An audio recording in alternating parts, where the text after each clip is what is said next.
கர்த்தருடைய பரிசுத்த நாமத்திற்கு ஸ்தோத்திரம் உண்டாவதாக. ஜூன் மாதத்தின் வாக்குத்தத்த வார்த்தை.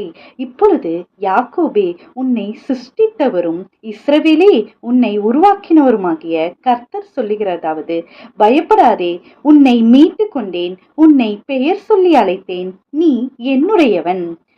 ஏசையா 43வது அதிகாரம் 1வது வசனம். ஆமீன்.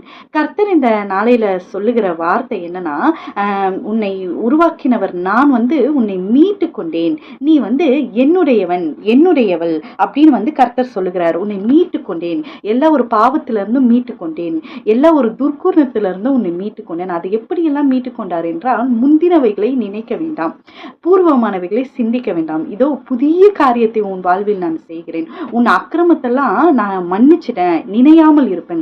கர்த்தர் சொல்லுகிற வார்த்தை என்னன்னா, உன்னை பேர் சொல்லி அழைத்தேன், உன் அக்கிரமங்களை எல்லாம் நான் நினையாமல் இருப்பேன், நீ பண்ண எல்லா ஒரு அக்கிரமத்தையும் நான் மன்னிச்சிட்டேன், மறந்துட்டேன் அப்படின்னு கர்த்தர் சொல்லுகிறார். அப்புறம் என்ன சொல்றாரு, அதெல்லாம் நீ நினைக்க வேணாம், முந்தினவைகளை நினைக்க வேணாம், அதெல்லாம் ஒளிஞ்சு போகட்டும், புதிய காரியத்தை நான் இந்த மாதத்துல உனக்கு செய்ய போகிறேன். மூன்றாவது அவர் நம்மளை சாட்சி உள்ள வாழ்க்கை, நம்ம சாட்சி கெட்டு போகாத அளவுக்கு கர்த்தர் பார்த்துப்பாரு.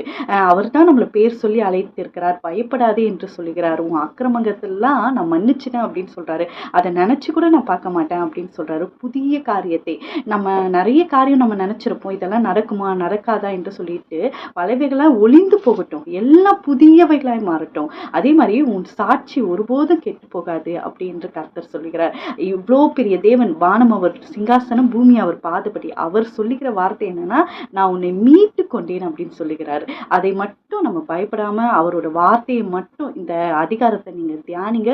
கர்த்தர் இன்னும் அதிகமாக உங்களிடத்தில் பேசுவார். இந்த 3 காரியத்தை நினைவு ஊட்டி கர்த்தர் இந்த மாதம் ஃபுல்லா உங்களை வழி நடத்துவாராக. கர்த்தர் இந்த வார்த்தைகளை ஆசீர்வதிப்பார். கேட்ட யாவரும் ஆசீர்வதிக்கிறவர்களாம். ஆமீன்.